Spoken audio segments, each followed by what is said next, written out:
अगर मैं अकेला, मेरा घर जो है अहिंसात्मक हो गया है, मैंने हिंसा करना छोड़ दिया है, उससे मेरा काम चलने वाला नहीं है। मेरा पड़ोसी तो अहिंसा करता है, उसके पास तो बंदूक है, तलवार भी है, भाले भी है, तो मुझे मार लिया किसी दिन। तो मेरा काम ये है कि अपने पड़ोसी को भी अहिंसा तो बनाऊं, इधर भी इधर भी इधर भी, सारे तरफ जब बन जाएगा, सारा समाज अहिंसा हो जाएगा, तब मैं सुख से जीऊंगा। इसका मतलब क्या होना चाहिए? मतलब शाब्दिक अर्थ है, प्राण प्रतिष्ठा मतलब हो गया कि मैं अगर इस कुर्सी की प्राण प्रतिष्ठा कर दूं, यानी इसमें प्राण डाल दूं, तो ये कुर्सी अपने आप को टहलने लगेगी, चलने लगेगी, तब तो मानो कि प्राण प्रतिष्ठा हो गई है। लेकिन वो जो पुजारी है, पुरोहित है, वो हमें बेवकूफ बनाता है।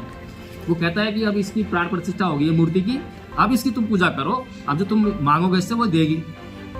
मांगा तो बहुत से लोगों ने, पर मिला किसी को नहीं। अगर आज तक किसी को कुछ मिल जाता और मूर्ति दे रही होती, तो इस देश में कोई संकट होता? बेरोजगारी होती, भुखमरी होती, कुछ समस्या होती क्या? अकाल पड़ते क्या? भूकंप आते? कुछ नहीं आता, सब सुखी रहते, सारी समस्याओं का हल आता। हम भी चाहते हैं कि हाँ कोई मूर्ति ऐसी मिल जाए, कोई ईश्वर ऐसा मिल जाए जो हमारी समस्याओं का हल कर दे। नहीं है, ये प्रकृति है। ये प्रकृति अपने हिसाब से चलती है। भूकंप भी आएगा, बाढ़ भी आएगी, गर्मी भी पड़ेगी, सर्दी भी पड़ेगी।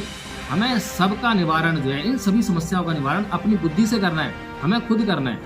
तो इसकी जो बात कहते हैं वो भगवान बुद्ध कहते हैं, भगवान बुद्ध का धम्म है। तो भगवान बुद्ध के धम्म का पहले 5 पद ऐसे हैं जो आपको पूरा धम्म समझा रहे हैं। बच्चे कहीं भी अगर उसको याद कर लिया, समझ लिया उन्होंने, तो कहीं भी बैठेंगे वो अपने धर्म की बात करेंगे। और वो जो उनका धर्म है, जो ये धर्म है, वो सनातन है। सनातन धर्म वो नहीं है जो चिल्ला रहे हैं ये। सनातन का मतलब क्या होता है? सार्वजनिक, सार्वजनिक, सार्वभौमिक, सर्वकालिक, शाश्वत, सदा एक सा बना रहने वाला। चाहे किसी भी देश में चले जाओ, कहीं भी चले जाओ, किसी भी काल में चले जाओ, हर जगह जो है जो बात एक जैसी रहे। बहुत सारे लोग बहस करते हैं कि हम तो ब्राह्मण हैं, ऊंची जाति के हैं। मान लेते हैं आप ब्राह्मण हो, मान लेते हैं कि आप ऊंची जाति के हो, लेकिन ये बताओ कि जब आप इस मंदिर में प्रवेश करो, तो मैं यहाँ बैठा हूँ, तो मैं दूर से देखते पहचान लो कि हाँ जी ब्राह्मण देवता आ गए हैं और मैं नमन करूँ, तब तो मैं जान लूँ कि हाँ जाति का अस्तित्व है। यहाँ से कोई जानवर आए तो पहचान लेता हूँ जानवर आ रहा है, इंसान आएगा, इन सब चालूंगा मैं, ये तो पहचान में आते हैं। लेकिन कोई ब्राह्मण है, कोई क्षत्रिय है, कोई वैश्य है, कोई चूड़ा है, कोई चमार है, कोई वाल्मीकि है, धानक है, ये तो कोई पहचान में आते ही नहीं है। हम बगैर बात के, बिना बात के इन जातियों को ढोए जा रहे हैं और इनको ढो के जो है आपस में मनता पैदा कर रहे हैं। तो धम्मपथ ट्रस्ट जो है, जिसने 24 दिसंबर को सांस्कृतिक परिवर्तन का जो कार्यक्रम किया, उसका उद्देश्य यही है कि भगवान बुद्ध की शिक्षाओं को जो है लोगों को सिखाना, बताना नहीं, सिखाना। बता तो मैं अब भी रहा हूँ, लेकिन यहाँ से 1 घंटे के बाद ये कुछ नहीं मिलने वाला। लेकिन जब सिखा दी जाएगी, ट्रेंड कर दिया जाएगा, तो वो उसके पास पूरी जिंदगी रहेगा। और जब पूरी जिंदगी रहेगा तो वो उन्हीं बातों को अपने बच्चों में भी करेगा, उन्हीं बातों को समाज में भी करेगा, स्कूल जाएगा वहाँ भी करेगा, कॉलेज जाएगा वहाँ भी करेगा, जहाँ बैठेगा, चौपाल में बैठेगा वहाँ भी वही बातें करेगा। दूसरी संस्कृति बातें होंगी उनको समझा देगा कि नहीं भाई ऐसा नहीं है, ऐसा है नहीं। वो कब होगा? जब कोई व्यक्ति बौद्ध संस्कृति के अनुसार ट्रेंड हो जाएगा। बौद्ध लिखने से मेरा कोई परिवर्तन तो हुआ नहीं। पहले मैं मंदिर जाया करता था, अब मैंने बुद्ध विहार जाना शुरू कर दिया है। पहले मेरे घर में राम कृष्ण की मूर्तियां लगी थी, अब मैंने उनको हटा के बाबा साहेब और भगवान बुद्ध की मूर्ति रख दी है। पहले मैं कुछ तरह के कपड़े पहनता था, अब दूसरे कपड़े पहन ले रहा हूँ। पहले मैं शादी विवाह जो है हिंदू रीति से करता था, अब मैंने बौद्ध रीति से करना शुरू कर दिया, भंती बुलाना शुरू कर दिया है। तो यही परिवर्तन किया है बस खाली मैंने। असली परिवर्तन क्या है? ये तो प्रतीक हुए ना, प्रतीकों का परिवर्तन हुआ। मेरे जो है उत्सव थे, त्योहार थे, वो भी बदल दिए मैंने। ये परिवर्तन जो हुआ, ये असली परिवर्तन नहीं है। अगर हम परिवर्तन की बात करें, गुण की बात करें, जीवन में कल्याण की बात करें, तो जीवन में इन चीज़ों से कुछ भी कल्याण होने वाला नहीं। आप बाबा साहेब की मूर्ति लेकर आओ घर में, या किसी की मूर्ति रखो, कोई कल्याण ना पहले हुआ था मूर्तियों से, ना अब आपका हो सकता है। लेकिन जो गुण है बुद्ध के धम्म में, जब तक बुद्ध के धम्म को समझेंगे नहीं, जानेंगे नहीं, तब तक जो हमारा कल्याण होने वाला है। बच्चे सोच नहीं पाते ना, बच्चे जो है समझ नहीं पाते हैं, किसी बात समझेंगे नहीं, लेकिन वो व्यवहार देखते हैं, वो व्यवहार से सीखते हैं। घर में अगर माता पिता लड़ रहे हैं, उसके माँ बाप अगर लड़ाई कर रहे हैं, गाली गलौज कर रहे हैं, तो वो अपने आप सीख रहा है और वही फिर वो आगे जो है व्यवहार करेंगे। तो इस तरह से ये संस्कृति जो है हमारे मन मस्तिष्क में कब बस जाती है पता भी नहीं चलता।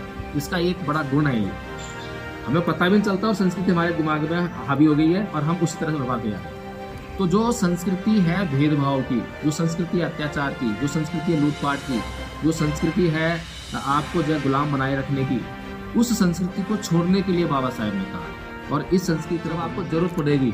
कोई आपको मारने आ रहा है तो अपने आप को बचाने के लिए आपको लड़ाई करनी है। अब इसमें अहिंसा भी है और कायरता भी नहीं है। कायरता क्या हुई कि कोई हमें जो है बिना बात के जलील किया जा रहा है, गालियाँ दिए जा रहा है, मारे जा रहा है, पीटे जा रहा है, अत्याचार किया जा रहा है और हम उसको सहन किए जा रहे हैं।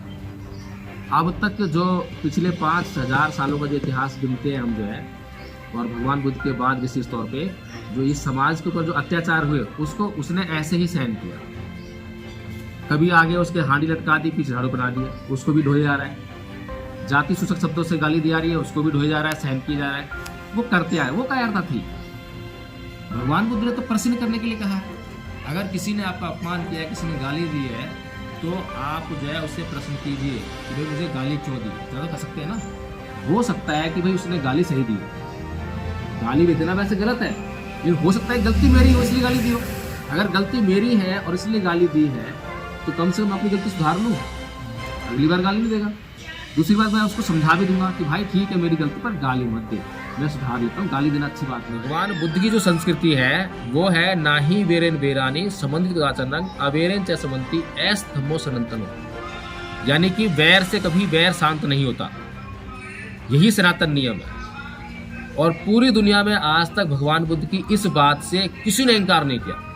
किसी भी धर्म का आदमी हो, इसमें धर्म की कोई बात नहीं है, इंसान के लिए जीने की शर्त है ये।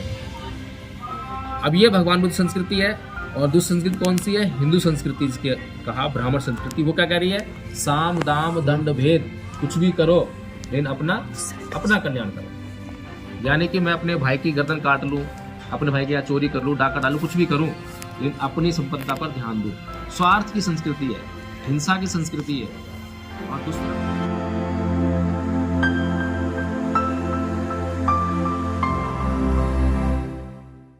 हमारे लोग बनाते हैं मनुस्मृति परम पूज्य बाबा साहेब डॉक्टर भीमराव अम्बेडकर ने 25 दिसंबर सन 1927 को जला दी। उसके बाद आपने कभी नहीं सुना होगा कि उन्होंने हर साल जलाई हो, क्योंकि जो हर साल मनुस्मृति जलाने वाली जो संस्कृति है वो बौद्धों की संस्कृति नहीं है, जिसकी शरण हमें बाबा साहेब लेकर गए 1956 में भगवान बुद्ध की, उनकी ये संस्कृति नहीं है। क्योंकि जो आदमी एक बार मर गया हो उसको आप दोबारा कैसे मारेंगे? किसी को मारने के लिए उसका जिंदा होना बहुत जरूरी है, ठीक है ना जी। इसी तरह से मनुस्मृति जला दी तो जल गई, उसको दोबारा कैसे जलाएंगे? तो जो मनुस्मृति जलाई थी उसका मतलब क्या था ये हमें समझना जरूरी था। लेकिन हमने जो है वो तो समझा नहीं, मतलब कि इसका मतलब क्या है, मनुस्मृति अगर है क्या। मनुस्मृति एक तो कागज़ का टुकड़ा है। अब कागज़ तुमने जला दिए तो उससे कोई फर्क पड़ने वाला नहीं है, क्योंकि वो तो रिप्रिंट हो जाएगी। जैसे कि पहले कभी जो है आज से कुछ साल पहले मनुवादियों ने संविधान जलाया था, है नहीं। अब संविधान जलाना और संविधान की प्रति जलाना दोनों बड़ा फ़र्क है। उन्होंने संविधान जो है जो कागज़ था, जो कागज़ के ऊपर लिखा था, तो उसको जो जला दिया। तो संविधान जो है अगर उन्होंने कागज़ जो जला दिया, किताब जला दी, इसका मतलब ये नहीं संविधान ख़त्म हो गया, इसका मतलब कभी भी नहीं है। संविधान तो आप लाखों छपवा लो। अब संविधान को जलाने का मतलब ये है कि उसके अस्तित्व को समाप्त करना। संविधान के अंदर जो बातें हैं, जो हमारे लिए उसमें मूल अधिकार हैं, जो एक राज्य को जो दिशा निर्देश दिए गए हैं कि भाई तुम्हें अपने लोगों की भलाई के लिए ये काम करने चाहिए, जब वो निर्देश फॉलो नहीं होते हैं तब मतलब होता है कि हाँ संविधान जो है नष्ट किया जा रहा है, संविधान जलाया जा रहा है। इसी तरह से जो मनुस्मृति जो जलाई थी, मनुस्मृति को जलाने का मतलब ये था कि मनुस्मृति के अंदर जो बातें हैं वो हमारा अहित कर रही हैं, हमारा नुकसान कर रही हैं, हमारा कुछ से कोई भला नहीं हो रहा। तो उनको जलाने का मतलब ये था कि उन बातों से मैं पीछे छुड़ाना है। लेकिन 1927 के बाद और आज 2024 लग गया है, शुरू हो गया है, अब तक हम जो है इन बातों को नहीं समझ पाए कि हम जो है मनुस्मृति को कैसे छोड़ें, कैसे जलाएं। इसीलिए हमने जो है पहली बार अम्बेडकरवादियों को समझाने के लिए, बताने के लिए कि हमें सांस्कृतिक परिवर्तन करना है। बाबा साहेब डॉक्टर भीमराव अम्बेडकर ने यही हमें बताया कि इस देश में दो संस्कृतियों का युद्ध चल रहा है। दो संस्कृतियों का, संस्कृति है, संस्कृति जो है जो हमारे जीवन को चलाती है। हमारा अभी जीवन जो चल रहा है, यानी कि हमारी कैसी आदतें हैं, वो संस्कृति है। हम कैसे खाते हैं, कैसा उड़ते हैं, कैसा पहनते हैं, क्या परंपराएं हैं, क्या रीति रिवाज हैं, क्या प्रतीक है, ये सब मिला के संस्कृति बनती है।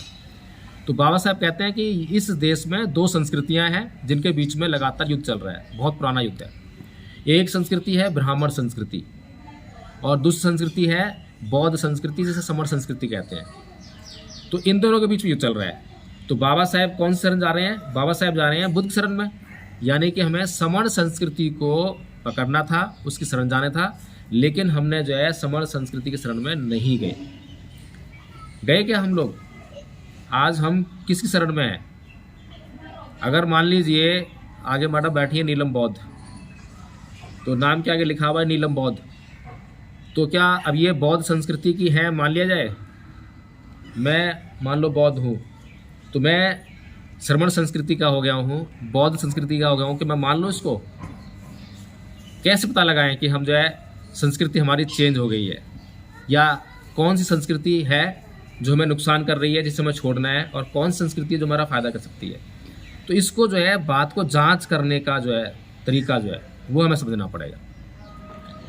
जैसे कि आज हमारे चारों तरफ जो माहौल है, अगर हम उसको देखें तो सारा माहौल हिंसात्मक है। ऐसा है या नहीं है? हिंसात्मक माहौल कैसे है? यानी कि आप किसी भी व्यक्ति को दो बातें कह दो या छोटी सी आपने गाली दे दी तो पलट कर आपको गाली देगा, आपसे झगड़ा करेगा, आपसे मारपीट करेगा। ये व्यवहार है हमारा। ये जो संस्कृति है, ये कौन संस्कृति है? ये है ईंट का जवाब पत्थर से देने की संस्कृति। ईंट का जवाब पत्थर से देने की संस्कृति।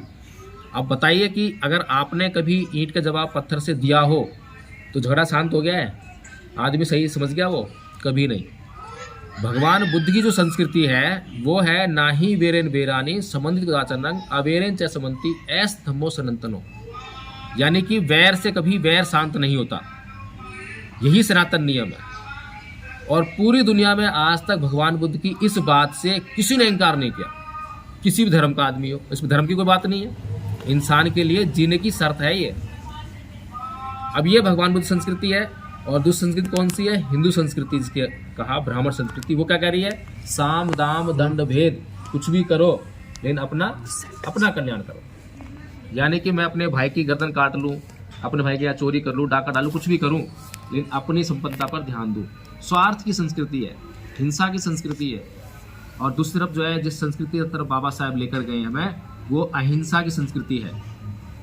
अब बहुत से लोग ये भी कहते हैं, इल्ज़ाम लगाते हैं, क्योंकि हमारे माइंडसेट ऐसे बन गए हैं, हमारी जो सोचने तरीका ऐसा हो गया है कि हमने हिंसा के अलावा कुछ सोचा ही नहीं है। जैसे ही किसी आदमी को किसी ने गाली दी और दूसरे ने गाली नहीं दी, चुप हो गया, शांत रह गया और वो वहाँ से चला गया, माली चला गया, तो तुरंत समाज क्या कटाक्ष करता है? अरे बुज़दिल है।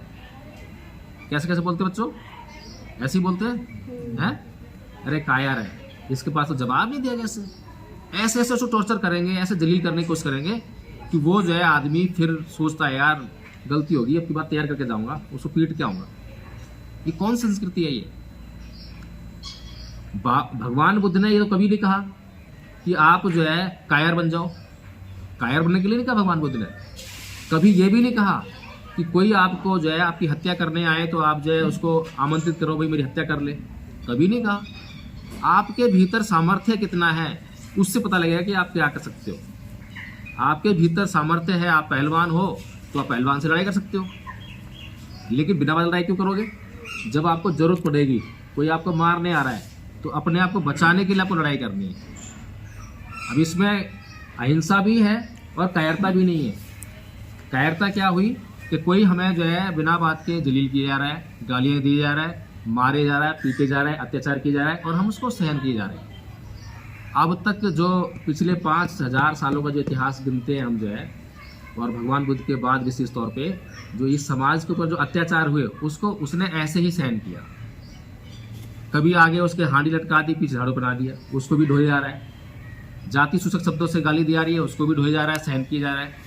वो करते आए, वो कायरता थी। भगवान बुद्ध ने तो प्रश्न करने के लिए कहा है। अगर किसी ने आपका अपमान किया है, किसी ने गाली दी है, तो आप जो है उससे प्रश्न कीजिए कि भाई मुझे गाली क्यों दी। इतना तो कर सकते हैं ना। हो सकता है कि भाई उसने गाली सही दी हो, गाली भी देना वैसे गलत है, लेकिन हो सकता है गलती मेरी हो इसलिए गाली दी हो। अगर गलती मेरी है और इसलिए गाली दी है तो कम से कम अपनी गलती सुधार लूँ, अगली बार गाली नहीं देगा। दूसरी बात मैं उसको समझा भी दूंगा कि भाई ठीक है मेरी गलती पर गाली मत दे, मैं सुधार लेता हूँ, गाली देना अच्छी बात नहीं है। इस तरह की जो भाषा है, इस तरह का जो संस्कार है, इस तरह की जो संस्कृति है, ये संस्कृति है आपस में भाईचारे की, आपस में प्रेम से रहने की, एक सुख शांति और समृद्धि से भरपूर समाज का निर्माण करने की। तो इस संस्कृति को हम समझ नहीं पाए और हमने जो है लगातार हिंसा का एक विषैला वातावरण जो है अपने चारों ओर तैयार कर दिया। आज हमारे चारों ओर हम छोटे बच्चों को भी देखें तो उनके अंदर भी हमने हिंसा भरी, क्योंकि बच्चे जो है तर्क नहीं करते, बच्चे बुद्धि से है ही नहीं बच्चों। हाँ, बच्चे सोच नहीं पाते ना, बच्चे जो है समझ नहीं पाते हैं, किसी बात समझेंगे नहीं, लेकिन वो व्यवहार देखते हैं, वो व्यवहार से सीखते हैं। घर में अगर माता पिता लड़ रहे हैं, उसके माँ बाप अगर लड़ाई कर रहे हैं, गाली गलौज कर रहे हैं, तो वो अपने आप सीख रहा है और वही फिर वो आगे जो है व्यवहार करेगा। तो इस तरह से ये संस्कृति जो है हमारे मन मस्तिष्क में कब बस जाती है पता भी नहीं चलता। इसका एक बड़ा गुण है, ये हमें पता भी नहीं चलता और संस्कृति हमारे दिमाग में हावी हो गई है और हम उसी तरह से व्यवहार कर जा रहे हैं। तो जो संस्कृति है भेदभाव की, जो संस्कृति है अत्याचार की, जो संस्कृति है लूटपाट की, जो संस्कृति है आपको जो है गुलाम बनाए रखने की, उस संस्कृति को छोड़ने के लिए बाबा साहेब ने कहा और इस संस्कृति की तरफ बढ़ने के लिए कहा। लेकिन समस्या बहुत भारी हो गई। भारी समस्या ये हो गई कि 1956 में जब परम पूज्य बाबा साहेब डॉक्टर भीमराव अंबेडकर ने धर्म परिवर्तन किया तो उनके पीछे उनके अनुयायी थे। अब जैसे कि मैं किसी को लाइक करूं, अब जैसे राजेंद्र पाल गौतम जी हैं, राजेंद्र पाल गौतम जी हमारे आइकॉन बन गए हैं, आइकॉन बन गए तो क्या नाम है, हीरो बन गए हमारे, जो है कि भाई उन्होंने जो है उनका नाम हो गया, मंत्री भी हैं। तो अब मैं उनके कहने से जो है कोई भी काम करते चले जाऊँ, लेकिन उस काम में मैं जांच ना करूँ कि काम क्या है यार, मैं कैसे काम को करूँ कैसे, तो वो काम मेरा जो है हो ही नहीं पाएगा। ऐसा ही हुआ कि परम पूज्य बाबा साहेब डॉक्टर भीमराव अंबेडकर, जिनको समय बहुत कम मिला, उन्होंने ये कहा था कि अगर मैं 5 साल और जीवित रहा तो मैं पूरा भारत बौद्ध में कर दूंगा, लेकिन उनको वो टाइम नहीं मिल पाया। लेकिन उनको अपना आदर्श मानते हुए लोग जो है, उनके नक्शे कदम पर चलने के लिए तैयार हुए लोग जो है, उनके कहने पर उस टाइम बौद्ध बन गए और वो संख्या लाखों में थी, लाखों बौद्ध बन गए। बौद्ध तो बन गए, लेकिन बौद्ध कैसे बने? अब मैं जय भीम प्रकाश हूँ तो जय भीम प्रकाश बौद्ध बन गया, अब आगे जो है बौद्ध लिख दिया मैंने। अब ये बौद्ध लिखने से मुझे क्या फायदा हुआ? बौद्ध लिखने से मेरा कोई परिवर्तन तो हुआ नहीं। पहले मैं मंदिर जाया करता था, अब मैंने बुद्ध विहार जाना शुरू कर दिया है। पहले मेरे घर में राम कृष्ण की मूर्तियां लगी थी, अब मैंने उनको हटा के बाबा साहेब और भगवान बुद्ध की मूर्ति रख दी है। पहले मैं कुछ तरह के कपड़े पहनता था, अब दूसरे कपड़े पहनने लगा हूँ।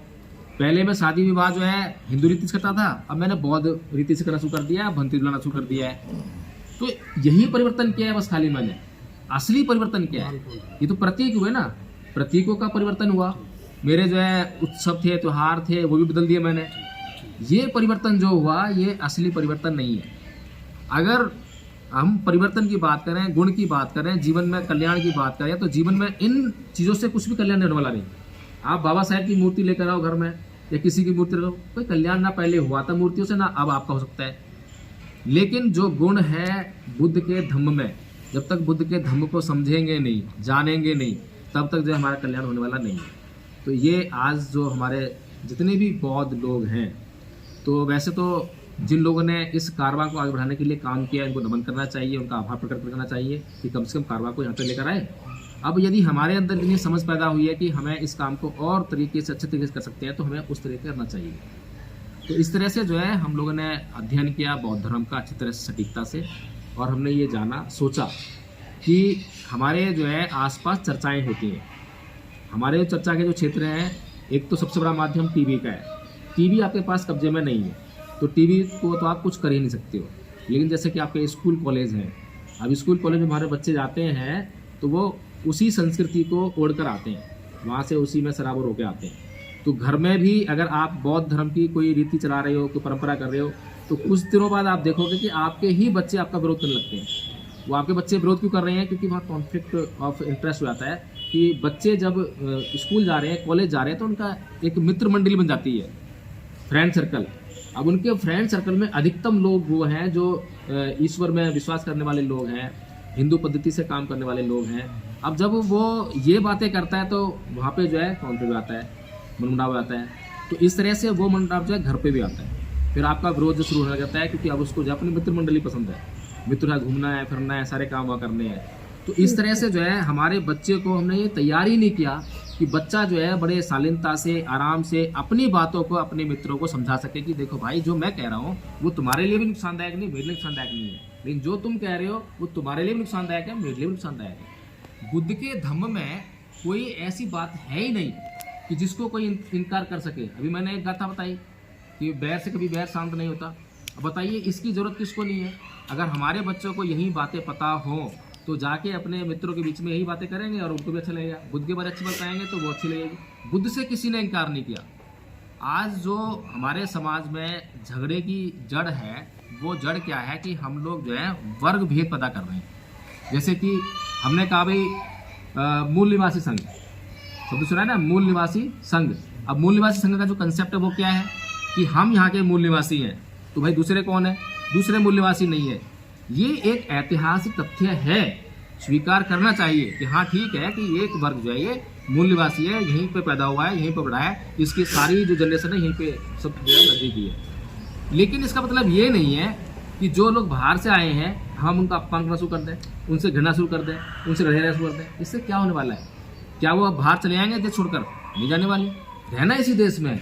जब उनको भी इसी देश में रहना है, मुसलमान भी जो है बाहर से आए थे वो भी आज देश में रह रहे हैं, उनको भी इसी देश में रहना है। बाहर तो नहीं भगा सकते ना। जब बाहर नहीं भगा सकते तो हमें जो है आपस में एक ऐसा सामाजिक माहौल तैयार करना पड़ेगा जो सुख शांति और समृद्धि को पैदा करने वाला है। इसी तरह से और भी कंसेप्ट हैं। अम्बेडकरवाद को जो है आज बहुत घृणित बना दिया है, इसी बन कारण के। दूसरा समाज जो है हमारी बात को समझेगा जब हम उसको अच्छी तरह से समझाएंगे, अच्छी तरह से बात करेंगे। लेकिन अगर हम खुद ही जातिवादी हो रहे हैं, जब हमने खुद ही अपने आप को जाटव कह लिया, चमार कह लिया, वाल्मीकि कह लिया, तो दूसरा तो वो सालों से घृणा करते आया हमारे से, जो है हमने तो उसको और घृणा करने का मौका दे दिया। बाबा साहब ने इसीलिए जो है एक महासमुद्र बनाकर जो है उसमें सभी नदियों का जैसे प्रवेश हो जाता है और समुद्र में सारी नदियों का जो अस्तित्व है वो मिट जाता है और फिर वो समुद्र कहलाता है। इसी तरह से बौद्ध धर्म की शरण हमें दी कि जितनी भी जातियों में आप लोग बटे हुए हो, बहुत सारी जातियाँ ना, 7,643, हाँ जितनी भी है इतनी सारी जातियाँ हैं। अब ये जातियों का मतलब नहीं है, प्राकृतिक रूप से देखें तो जातियों को कोई मतलब ही नहीं है। किसी को पहचान दिखाओ आप यहाँ जितने लोग बैठे हो, मुझे नहीं मालूम कौन जाति से हो, लेकिन जब आपसे पूछूंगा तब आप बताओगे कि मैं इस जाति से हूँ। अब बताइए जाति का मतलब क्या हुआ?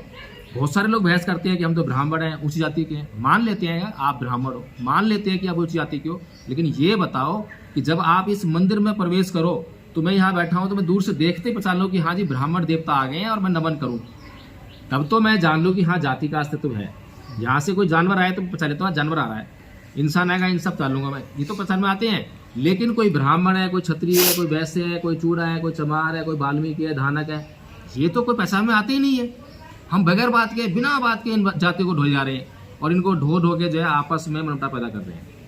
तो धम्मपथ ट्रस्ट जो है जिसने 24 दिसंबर को सांस्कृतिक परिवर्तन का जो कार्यक्रम किया, उसका उद्देश्य यही है कि भगवान बुद्ध की शिक्षाओं को जो है लोगों को सिखाना, बताना नहीं, सिखाना। बता तो मैं अब भी रहा हूँ, लेकिन यहाँ से 1 घंटे के बाद ये सब कुछ नहीं मिलने वाला।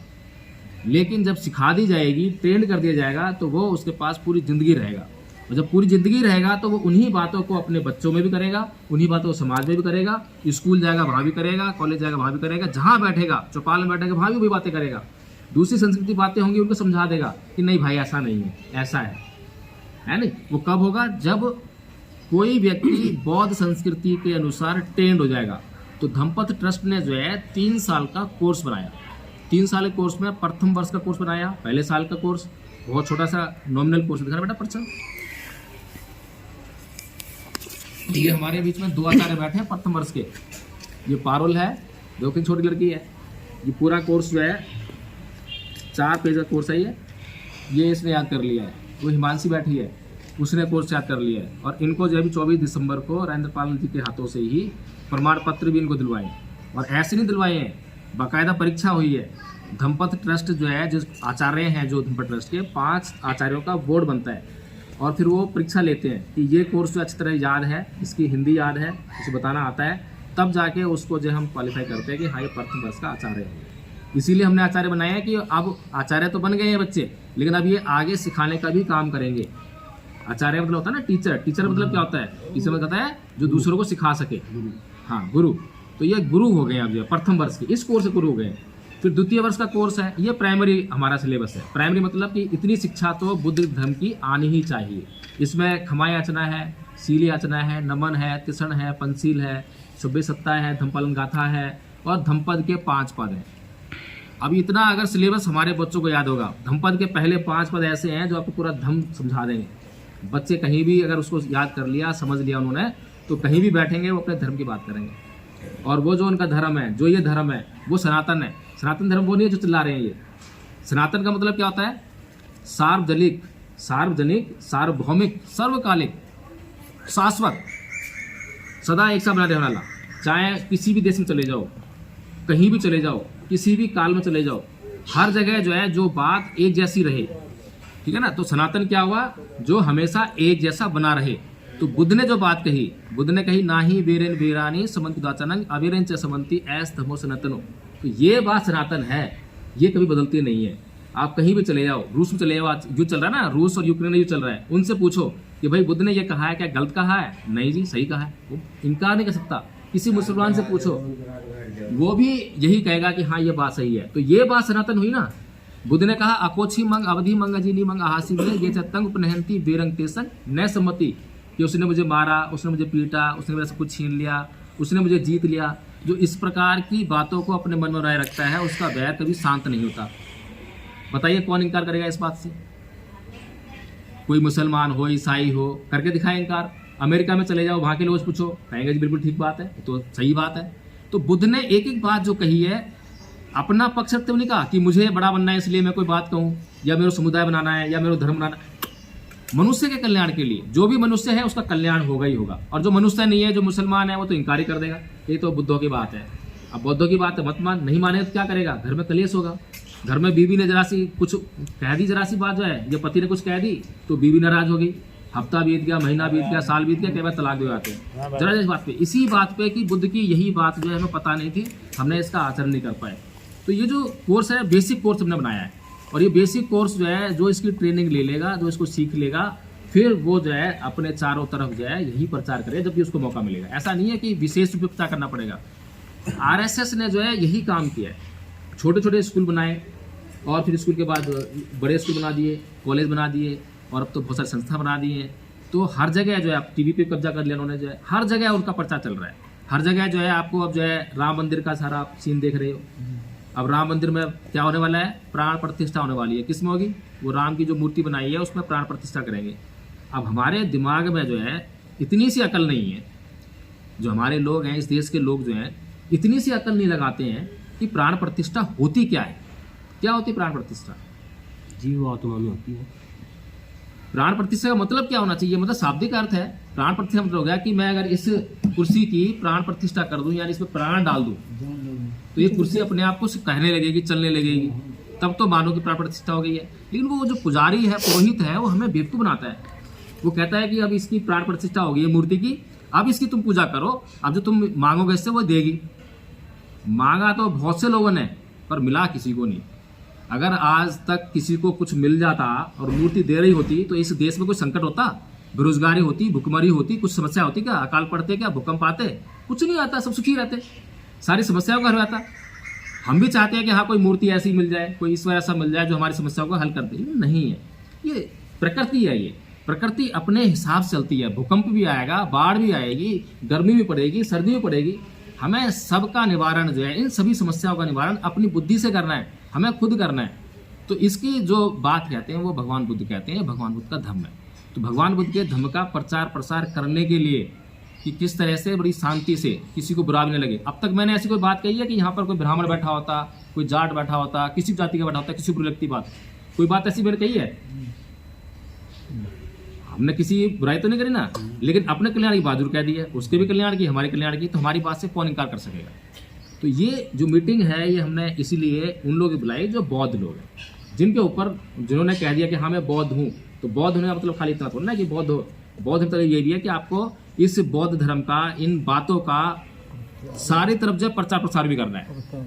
अगर मैं अकेला, मेरा घर जो है अहिंसात्मक हो गया है, मैंने हिंसा करना छोड़ दिया है, उससे मेरा काम चलने वाला नहीं है। मेरा पड़ोसी तो अहिंसा करता है, उसके पास तो बंदूक है, तलवार भी है, भाले भी है, वो तो मुझे मार डालेगा किसी दिन।